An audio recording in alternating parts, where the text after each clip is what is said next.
Hello बच्चों, अस्सलाम वालेकुम। कैसे हैं आप सब? आज का lecture number 14.4, evaporation and boiling point. मैंने आपको कहा था कि एवापोरेशन के बारे में हम नीचे जो है वो कुछ हमारे पास टॉपिक दिया हुआ है, उसके अंदर हम पढ़ेंगे। तो मैंने आपको दिखाया भी था उस दिन। ठीक है, अब एवापोरेशन हम पढ़ते हैं और डिफरेंसेस भी आज हम पढ़ेंगे एवापोरेशन का और बॉइलिंग पॉइंट का। साथ में हम पढ़ेंगे फैक्टर जो है वो क्या फैक्टर्स हैं जो अफेक्ट करते हैं बॉइलिंग पॉइंट और एवापोरेशन को। उसके अंदर हम पढ़ेंगे एक्सटर्नल प्रेशर का। देखिए, मेरी बात सुने।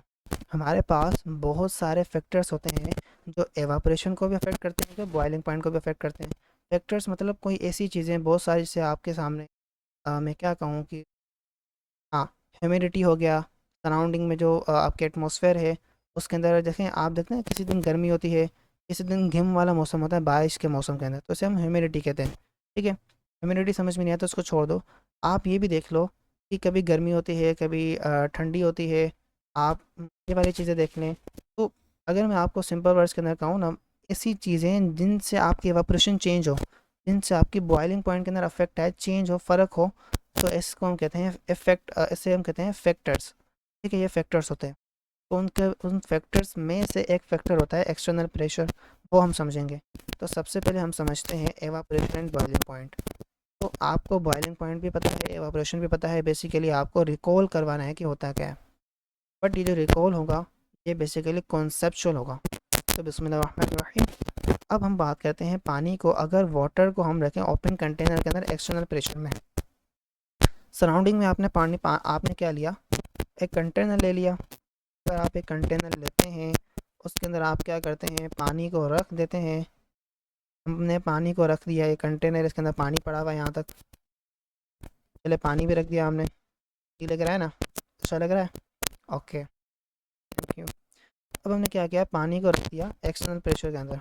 ठीक है, एक्सटर्नल प्रेशर में पानी तो आ गया। अब हमने देखा वेपर्स जो हैं वो आउट होंगे सरफेस में से साइलेंटली एंड स्टेडली। इसे हम कहते हैं decrease in the level of water surface, जो ओपन कंटेनर की वजह से हो रहा है। और इसे हम कहते हैं एवापोरेशन, जो अकर होती है पूरे के पूरे ऑल के ऑल टेम्परेचर के ऊपर, किसी भी टेम्परेचर के ऊपर। ये बेसिकली एवापोरेशन की है डेफिनेशन, जो आपने पहले समझी है। तो फिर से समझ लेते हैं। आप देखें, ये जो सरफेस वाली पॉइंट है, ये सरफेस है ना, यहाँ पे इस सरफेस पर मोलिक्यूल्स होंगे। अब ये जो मोलिक्यूल्स हैं ये बेसिकली ऑल टेम्परेचर के ऊपर, मतलब कोई सा भी टेम्परेचर, 0 डिग्री अगर आप कहें, अगर आप कहें 10 डिग्री सेल्सियस, अगर आप कहें 15 डिग्री सेल्सियस, एनी टेम्परेचर, कोई सा भी टेम्परेचर, उस टेम्परेचर के ऊपर मोलिक्यूल स्केप होते हैं। इसके मतलब फरार होते हैं, ऊपर से बाहर निकलते हैं। ऐसे जा रहे हैं मोलिक्यूल, ऊपर भागने की कोशिश कर रहे हैं। ये जो स्केपिंग है मोलिक्यूल से, क्या आ जाता है, एवापोरेशन। क्या, एवापोरेशन। ठीक है, ये होती है एवापोरेशन, जो सारे के सारे टेम्परेचर के ऊपर होगी, ऑल टेम्परेचर के ऊपर होगी। तो ये एवापोरेशन की डेफिनेशन थी। बट शर्त ये है कि कंटेनर ओपन होना चाहिए। आपके पागल कहेगा कंटेनर ओपन क्यों भाई? तो भाई मेरी बात सुने। अगर कंटेनर ओपन नहीं है, मैं कहता हूँ यहाँ से कंटेनर मैंने बंद कर दिया, तो ये जो मॉलिक्यूल्स हैं ऊपर कैसे स्केप होंगे, ये ऊपर जाएंगे कैसे, ये तो बताओ मुझे। कंटेनर अगर बंद है तो कंटेनर बंद नहीं होगा, ओपन होगा। अगर बंद हुआ तो मॉलिक्यूल सराउंडिंग में जाएंगे ही नहीं, स्केप ही नहीं हो पाएंगे ना यार। अगर मैं आपको कहूँ यार, आप जो है वो आप जो है वो घर से भाग के दिखाओ मुझे। आप कमरे में बैठे हो, मैंने कहा इस कमरे से निकल के दिखाओ मुझे।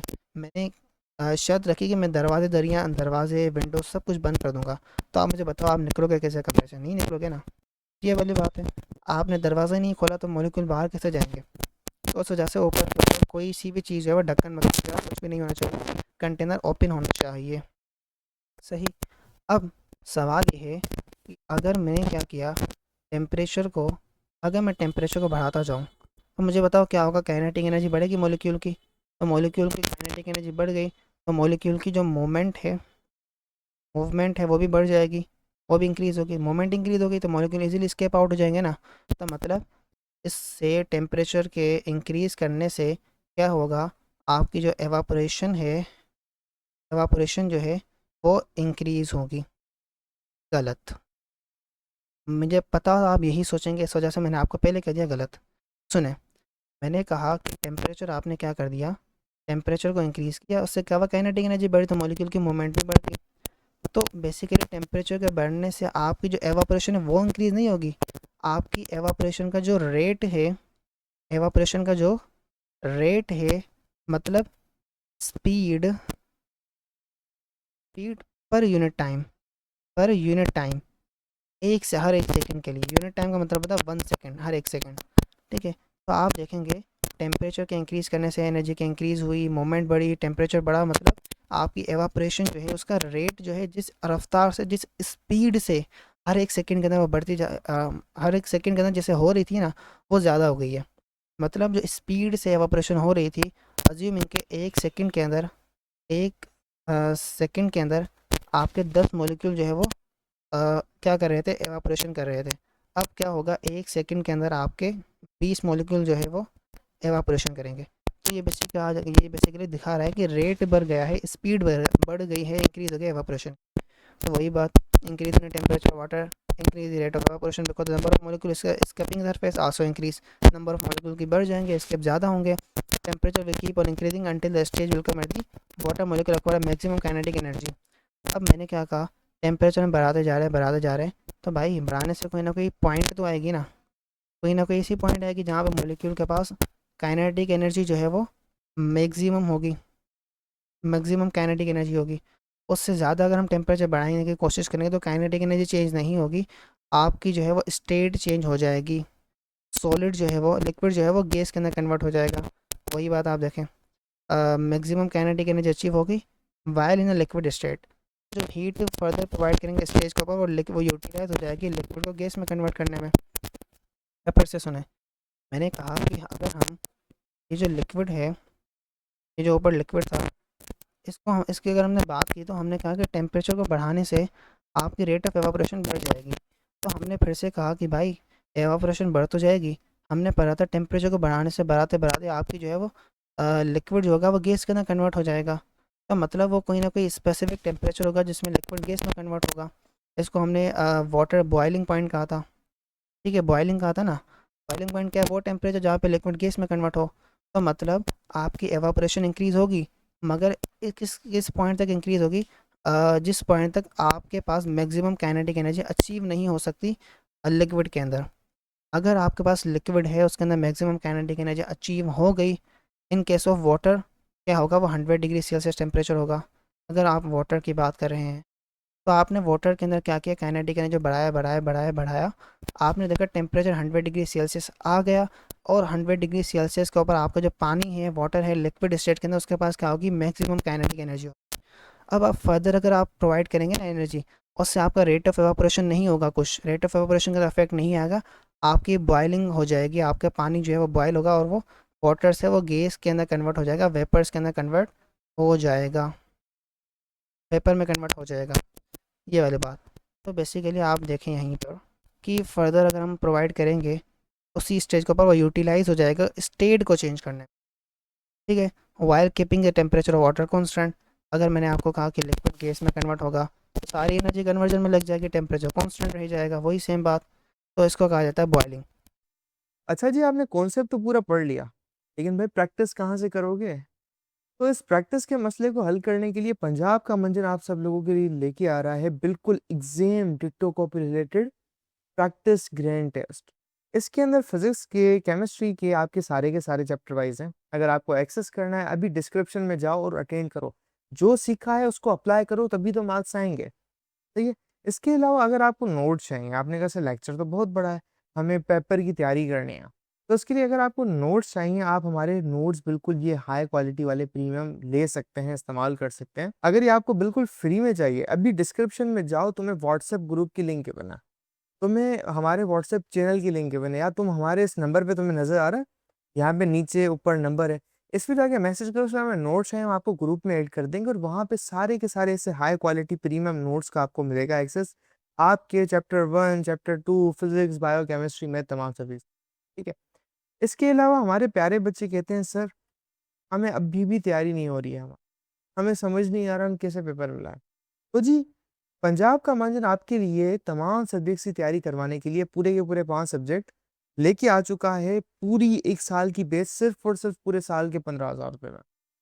इस बेच के अंदर खास बात पता है क्या है? हम यहाँ पर राइटिंग मेथड सेशन करते हैं, जो कि एग्जाम राइटिंग मेथड सेशन है। अगर आपको लिखना नहीं आता, आपको लिखना सिखाएंगे। एग्जामिनर आपके चाचू का बेटा तो है नहीं, आपको फ्री में मार्क्स देके चला जाए। तो हर सवाल को करने की टिप्स एंड ट्रिक्स होती है, स्टाइल होता है, पैटर्न होता है। तो हमारी टीम आपको चैप्टर टेस्ट, वो तमाम की तमाम टिप्स एंड ट्रिक्स से कैसे चीज़ों को लिखें, पेपर की प्रेजेंटेशन कैसे हो, उसकी तैयारी, उसके अलावा 24/7 टीचर सपोर्ट, कोई भी किसी वक्त डाउट हो वो करो। और तुम्हें कहीं बाहर जाने का सर ही नहीं मारना, क्यों? क्योंकि एक हाई क्वालिटी प्रीमियम क्लासेस आपको घर बैठे ऑनलाइन मिल रही है।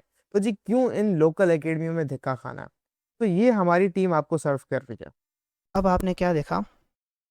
आपने देखा कि आपके पास एक कंटेनर है, उसके अंदर लिक्विड पड़ा हुआ है। अब उसको किसी भी टेम्परेचर की बात करें, अज्यूम कि 25 डिग्री सेल्सियस टेम्परेचर है, पानी है, यहाँ पे पानी है, वाटर है, समराइज़ कर रहा हूँ मैं, पानी है, तो उसको आप टेम्परेचर बढ़ाते बढ़ाते बढ़ाते 100 डिग्री सेल्सियस के ऊपर बढ़ा सकते हैं। और बढ़ाते बढ़ाते इसके अंदर क्या होगा, आपके पास काइनेटिक एनर्जी बढ़ जाएगी। और 100 डिग्री सेल्सियस वो टेम्परेचर है जहाँ पर वाटर के पास, लिक्विड के अंदर क्या होता है, मैक्सिमम काइनेटिक एनर्जी होती है। ऐसा क्यों? क्यों भाई, क्यों ऐसा क्यों? लिक्विड के अंदर मैक्सिमम काइनेटिक एनर्जी क्यों होती है ये? कि 100 degree Celsius the last limit जिसके पर वाटर जो है वो लिक्विड के अंदर एग्जिस्ट करता है। अगर ज़्यादा बढ़ाएंगे 100 से, तो वाटर जो लिक्विड में है वो गैस के अंदर कन्वर्ट हो जाएगा। तो इसका ये मतलब हुआ कि 100 डिग्री सेल्सियस जो है वो लास्ट टेम्परेचर है जहाँ पर लिक्विड एग्जिस्ट करता है वाटर का। तो मतलब यहाँ पे काइनेटिक एनर्जी मैक्सिमम होगी। और इसी पॉइंट के ऊपर अगर हम टेम्परेचर को बढ़ाएंगे ना, और इसी पॉइंट पर बढ़ाएंगे, इसका ये मतलब हुआ कि आपकी एवापोरेशन तो इंक्रीज हो चुकी थी, वो साइड में होगी। अब एवापोरेशन के अलावा आपकी बॉइलिंग आ गई, जिससे आपका लिक्विड गायब हो गया, एवापोरेशन खत्म हो गई, और आपकी जो है वो बॉइलिंग पॉइंट हो गई और गैस मिल गई आपको। क्योंकि एवापोरेशन तो लिक्विड की होती है ना, लिक्विड के मॉलिक्यूल जा रहे होते हैं गैस के अंदर। अब तो लिक्विड एग्जिस्ट ही नहीं कर रहा।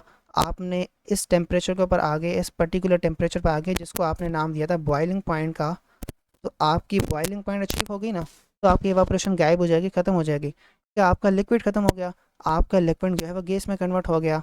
इन केस ऑफ वाटर जो लिक्विड था वो गैस में कन्वर्ट हो गया, वेपर्स में कन्वर्ट हो गया। ये वाली बात थी। अगर हम आते हैं डिफरेंस की तरफ, अब डिफरेंस क्या होते हैं इनके अंदर। हमने कहा एवापोरेशन बेसिकली क्या है। एवापोरेशन बेसिकली ये सरफेस वाले मॉलिक्यूल्स जो है ना, सरफेस वाले वो स्केप हो रहे हैं यहाँ से।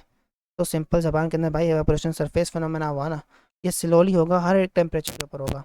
बॉइलिंग पॉइंट क्या होती है, जैसे सॉलिड लिक्विड में कन्वर्ट हुआ, लिक्विड से अब हम गैस में जाएंगे ना, तो हमने कहा ये वो टेम्परेचर है जहाँ पर लिक्विड गैस में कन्वर्ट होता है। बॉइलिंग पॉइंट वो टेम्परेचर जिसमें लिक्विड गैस में कन्वर्ट होगा। अब लिक्विड एक स्टेट है, गैस भी एक स्टेट है, तो उसको हम कहते हैं कन्वर्जन का फेस चेंज। फेस चेंज क्या होता है, स्टेट का चेंज होना।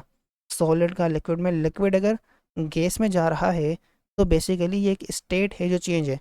लिक्विड एक स्टेट, गैस एक स्टेट, इनका चेंज, लिक्विड का गैस में जाना, तो ये स्टेट चेंज है। जब लिक्विड जाएगा गैस के अंदर, इसकी through out all the bubble forms, मतलब पूरा का पूरा लिक्विड था, सारे के सारे मोलिक्यूल बबल फॉर्म करेंगे। बबल मतलब वेपर्स फॉर्म करेंगे, ठीक है, डेफिनेट एक्सटर्नल टेम्परेचर पर।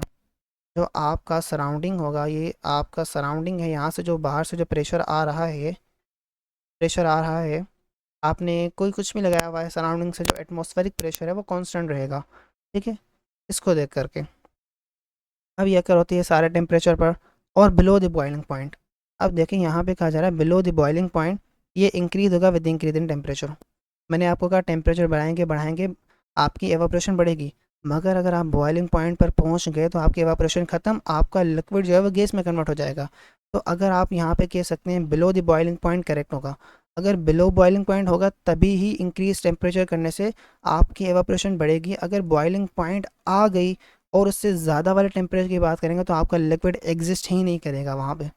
सही, ये स्पेसिफिक टेम्परेचर के ऊपर होता है और नॉर्मल प्रेशर पर होता है, जिसे हम कहते हैं बॉइलिंग पॉइंट। वही बात, टेम्परेचर स्पेसिफिक है, जैसे वाटर का 100 डिग्री सेल्सियस है, ये होता है कूलिंग प्रोसेस, ये does not result in cooling. मतलब आप जिसे बात करते हैं मॉलिक्यूल स्केप आउट हो जाएंगे, तो कैसे होते हैं। बेसिकली ये जो मॉलिक्यूल है ना वाटर वाले, इसको अगर मैं जूम करूँ, इस सरफेस को मैं बड़ा करूँ आपके सामने, ये बड़ा हटा देता हूँ मैं। मैंने आपको कहा कि ये पानी पानी पड़ा हुआ है, यहाँ पे मॉलिक्यूल पड़े हुए हैं। अब ये मॉलिक्यूल इस ऊपर जाएगा ना, ऊपर जाएगा, सराउंडिंग में आपके पास क्या पड़ी हुई है, एयर के मॉलिक्यूल्स होंगे सराउंडिंग में। अब ये क्या करेंगे, ये वाले मॉलिक्यूल्स, ये वाले मॉलिक्यूल क्या करेंगे, ये मॉलिक्यूल क्या करेगा, इस मॉलिक्यूल से, जो सराउंडिंग वाले मॉलिक्यूल्स हैं ना, इनसे एनर्जी लेगा। ये देखें, ये मॉलिक्यूल है, इस सराउंडिंग वाले मॉलिक्यूल, तो मैं कलर एक और कलर से बनाता हूँ, ये वाला। अब आप मुझे बताएं, ये है गैस का मॉलिक्यूल, ये है लिक्विड का मॉलिक्यूल, ये है आपके सामने एयर का मॉलिक्यूल। अब तो हम देख सकते हैं जो लिक्विड वाला मॉलिक्यूल है, ये सराउंडिंग के एयर मॉलिक्यूल से क्या करेगा, एनर्जी को एक्सचेंज करेगा। इससे क्या होगा, इसके पास एनर्जी आएगी इस लिक्विड के मॉलिक्यूल के पास, और वो क्या कर जाएगा, इसे स्केप आउट कर जाएगा सरफेस से। और स्केप आउट कर जाएगा तो सराउंडिंग के मॉलिक्यूल से उसने एनर्जी ली हुई थी ना, एनर्जी लेने के बाद वो स्केप आउट हो गया, बाहर निकल गया। तो सराउंडिंग के मॉलिक्यूल के पास एनर्जी कम हो गई है यहाँ पर, मतलब क्या हो गया, कूलिंग हो गई। सराउंडिंग में एनर्जी कम है तो मतलब कूलिंग हो गई। आप देख सकते हैं कूलिंग प्रोसेस तब हम कहते हैं it require small amount of energy. आज को स्मॉल अमाउंट ऑफ एनर्जी ना, मतलब थोड़ी सी एनर्जी मिलेगी, मॉलिक्यूल स्केप आउट हो जाएंगे। भाई यहाँ पर जो है ना एक्सटर्नल सोर्स देनी पड़ती है बॉयल करने के, आपको हीट करना पड़ता है। सही, ये वाली बात थी, effect of evaporation on external pressure वाली बात। अब आप मुझे बताओ जो रेट ऑफ एवापोरेशन है, देखें रेट की बात हो रही है यहाँ पे। एवापोरेशन के रेट के बाद, एवापोरेशन को नहीं, रेट स्पीड से हो रहा होता है। और बॉइलिंग पॉइंट, ये अफेक्ट होंगी वेरिएशन इन एक्सटर्नल प्रेशर। मतलब सराउंडिंग से जो आप प्रेशर दे रहे हैं, जैसे यहाँ पे एक पिस्टन लगाया हुआ है, ये वाला पिस्टन, एक 1 एटमॉस्फेरिक प्रेशर 2 एटमॉस्फेरिक प्रेशर हमने लगाया हुआ है। तो इस प्रेशर की वजह से, चेंज करने की वजह से आपका जो रेट ऑफ एवापोरेशन है वो भी चेंज होगा। अब मैं आप देखें, rate of evaporation trends to increase by decrease in external pressure and vice versa. अगर आप मुझे बताएं कि आप क्या करें, मैं आप यहाँ आपको यहाँ पे बताता हूँ। ठीक है, हमने यहाँ पे 1 एटमॉस्फेरिक प्रेशर लगाया है, तो आपने देखा है मॉलिक्यूल जो है उनको यहाँ पे नीचे की तरफ जो फोर्स लग रही है वो कम है। तो मॉलिक्यूल ने जो है वो ज़्यादा जो है वो आपके जो गैस के मॉलिक्यूल्स हैं या लिक्विड के मॉलिक्यूल्स हैं, उन्होंने ना दूर दूर हैं और वॉल्यूम ज़्यादा ऑक्यूपाई किया हुआ है। और यहाँ पे अगर हम देखें तो आप यहाँ पे देखेंगे ना, पिस्टन के अंदर आपने पिस्टन को ज़्यादा प्रेशर दिया है, 2 एटमॉस्फेरिक प्रेशर का। तो आप देखें मॉलिक्यूल जो है आपस में कंबाइन हैं, घुसे हुए हैं, कम वॉल्यूम को ऑक्यूपाई करके बैठे हुए हैं। सही, वॉल्यूम कम है, यहाँ पर वॉल्यूम ज़्यादा है क्योंकि प्रेशर का फ़र्क है। अब आप मुझे बताएं कि अगर हम एवापोरेशन की बात करें तो मॉलिक्यूल जो है, ये जो मॉलिक्यूल होंगे ऐसे ऊपर की तरफ जाने की कोशिश करेंगे सरफेस से। ठीक है, यहाँ पे भी मॉलिक्यूल ऊपर की जाने की तरफ कोशिश करेंगे सरफेस से। अब मुझे बताओ, अगर प्रेशर 1 एटमॉस्फेरिक है और प्रेशर 2 एटमॉस्फेरिक प्रेशर है, तो अगर मैं यहाँ पे बताऊँ, अगर मॉलिक्यूल स्केप हो रहा है सरफेस से ऐसे ऊपर की तरफ, ये लिक्विड था, ऊपर की तरफ स्केप हो रहा है, ये सरफेस है, ये नीचे मॉलिक्यूल है दूसरे, ये ऊपर की तरफ जा रहा है। तो मैं कहूँ यहाँ नीचे की तरफ एटमॉस्फेरिक प्रेशर लग रहा होगा, नीचे की जानिब। अगर ये नीचे की तरफ जो प्रेशर लग रहा है, जो नीचे प्रेशर लग रहा है वो ज़्यादा है, ऊपर जाने वाली फोर्स है, तो आपका मॉलिक्यूल स्केप नहीं कर पाएगा। तो अगर मैं कहूँ ये प्रेशर नीचे की तरफ कम लग रहा है तो मॉलिक्यूल इजीली स्केप कर जाएगा ऊपर फोर्स लगा के। तो यहाँ पे आप देखें ना, अगर 1 एटमॉस्फेरिक प्रेशर लग रहा है नीचे की तरफ, नीचे की तरफ प्रेशर ज़्यादा लग रहा है, तो आपको मॉलिक्यूल को ज़्यादा फोर्स लगानी पड़ेगी ऊपर जाने के लिए, स्केप आउट होने के लिए। जैसा तो कहा जा रहा है कि यार आप अगर डिक्रीज़ करेंगे प्रेशर को ऊपर से जो आ रहा है एक्सटर्नल प्रेशर, तो आपकी एवापोरेशन ज़्यादा हो जाएगी, ये वाली बात। If in liquid open container के अंदर है तो मॉलिक्यूल के पास स्केप हो सकते हैं, पर प्रेशर को रिटर्न नहीं आएंगे।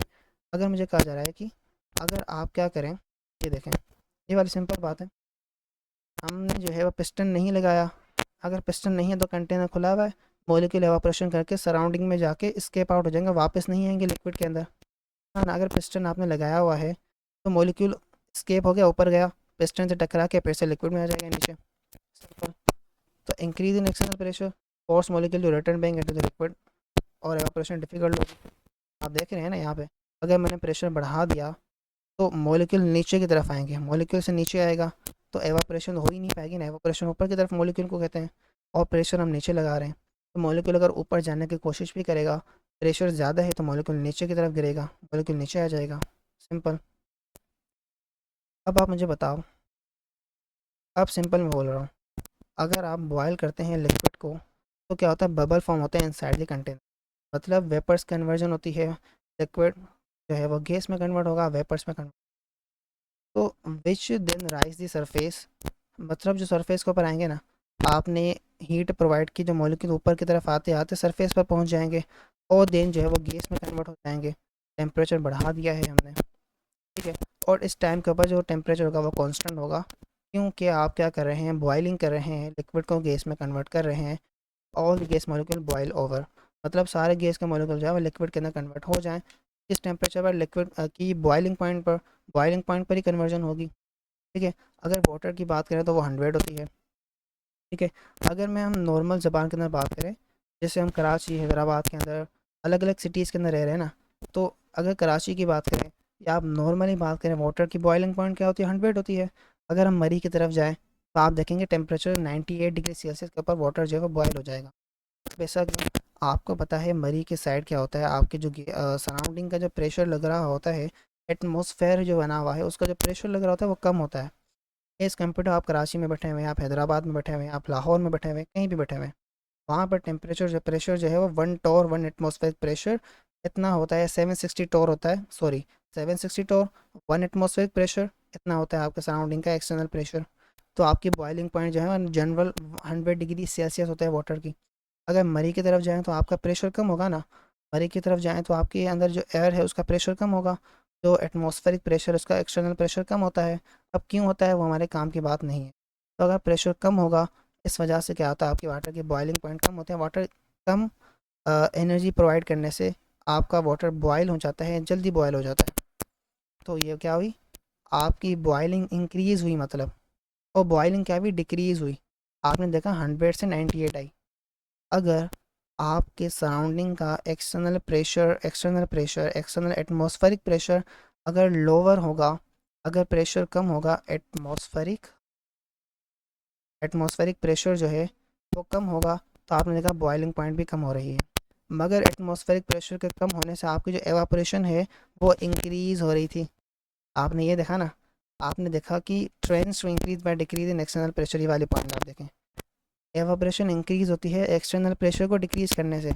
मगर यहाँ पे क्या होता है, आप एटमॉस्फेरिक प्रेशर को डिक्रीज करते हैं तो आपका जो बॉइलिंग पॉइंट है वो भी कम होती जाती है। तो ये था कॉन्सेप्ट आज का।